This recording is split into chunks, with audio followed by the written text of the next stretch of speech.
Welcome back to the channel, everybody. Today I have for you a watch that was sent to me by Sea-Gull. Thank you very much, Sea-Gull, for sending me this watch and for sponsoring this video, and why you see the paid promotion in the corner. This is the Sea-Gull 6203, the Squid. Also available is the 6203 Panda, featuring a white dial with black indices, a Panda on the sweeping seconds hand, a Panda at 5 o'clock, and a Panda Caseback. Both watches look beautiful, but I can only choose one. The Panda is definitely more fun, but if you watched my videos, you've seen that I've done a few white dials recently, and besides, this blue looked incredible in pictures.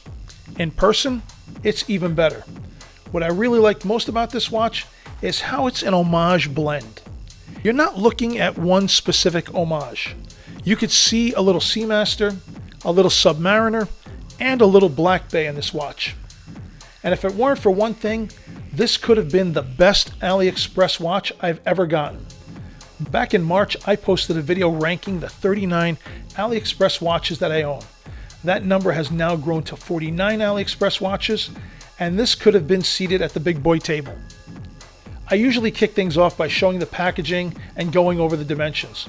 But this time, let me get my dislikes out of the way now so I could focus on the likes later. So what do I dislike so much that I want to start the review this way? Well, it's the clasp. They have to have a better clasp than this in their inventory.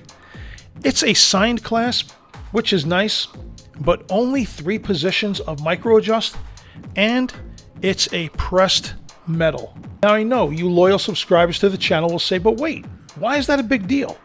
I've watched you frequently change the clasp on so many watches to this on-the-fly clasp. You've even dropped affiliate links where I could find them. This is true. I should just change the clasp like I've done dozens of times before and move on, right? Wrong. Because this watch also has a diver's extension.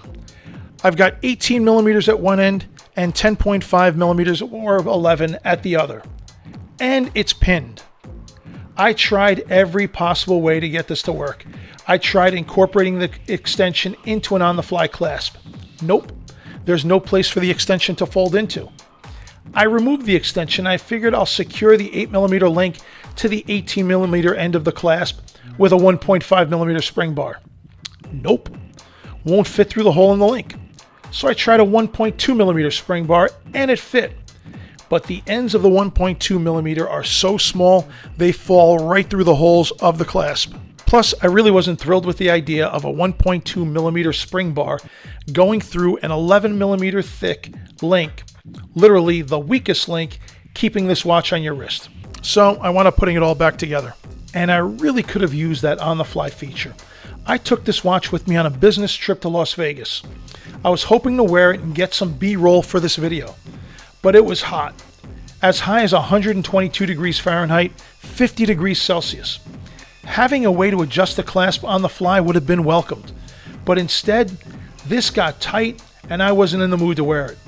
If you guys have a legit solution, drop me a comment. If Sea-Gull can provide the same 18mm end link found on the other end of this watch, then winner winner chicken dinner. That really was the only issue with this watch. The box is fitting for a watch of this price point, not that plastic box that you normally get. This is much nicer. You have your instruction manual with warranty information, and underneath there was a space for the watch where I put the extra links and the tag. Not a bad presentation. But now let's get to the good stuff. You get a 41mm case, a 20mm lug width, a lug to lug of 47mm, with a thickness of 13.5 millimeters and sized to my 7.5-inch wrist. This watch weighs just 159 grams. The H-links are one of my favorites, which is why going with a strap or different bracelet is not an option. And this H-link is very nicely executed. There's brushing and polishing and a very gentle taper down to 18 millimeters. The Caseback with the squid in the center looks pretty cool in my opinion. And around that, there's an insert that feels kind of like a soft rubber. Not a squishy rubber, it is firm, but you do feel a different texture there. It's different, and I like different. Under the Caseback runs a Sea-Gull ST2500 3Hz automatic movement, meaning the seconds hand sweeps 6 times a second. How about that? An in-house movement. How many brands in this price range can say that? Feature an in-house movement. There's a few from Japan, sure. Even the Swiss if you're okay with plastic. But watch out for that fancy plastic they call bioceramic. That'll surely take you out of this price bracket. Looking at the case, there's really nothing special to it. It's pretty simple and basic, but done very well. One of the biggest red flags for me is when a brand screws up something simple and basic, but not here. There's a signed screw-down crown to go along with the screw-down caseback to give you the claimed 200 meters of water resistance. And now we turn to the front. The 60-click unidirectional bezel is aluminum, but just look at that beautiful color. Aluminum isn't my favorite, but you're not going to get this finish with ceramic or sapphire. It's the bezel where I see the black bay in this watch. The clicks are firm and positive. The coined edge is a little smooth to grip, but the bezel extends past the case to give you the purchase you need to rip it. Under the sapphire crystal is a gorgeous wavy dial reminiscent of a Seamaster. And just look at how those waves pop under the light at certain angles. The indices are applied and filled with a BGW9-ish blue lume that makes me think Submariner. And here is the lume. I don't know how many layers are applied or how long it'll last, but it is enough to give off that soft, warm blue-green glow. On wrist, this watch looks amazing to me. I really love this royal blue, purplish color and the matte finish of the bezel. Since returning from Vegas, I did add another link back to the bracelet. I'd rather have it a little on the looser side than too tight when it gets hot. And you could really see what I mean here when it comes to that bracelet. It's beautiful and I don't want to lose it over this clasp. At the time of this video, I found the Squid and the Panda for around $200 on AliExpress. I'll leave an affiliate link where you can find more information. If you decide to purchase, I may receive a small commission, but it won't cost you more.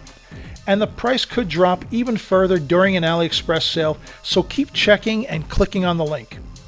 Had it not been for the clasp, this watch would have certainly made my top 10 list of AliExpress watches, and maybe even my Mount Rushmore. The good thing about Sea-Gull is they're a long-established brand, and they continue to improve. Maybe they'll make a change down the road.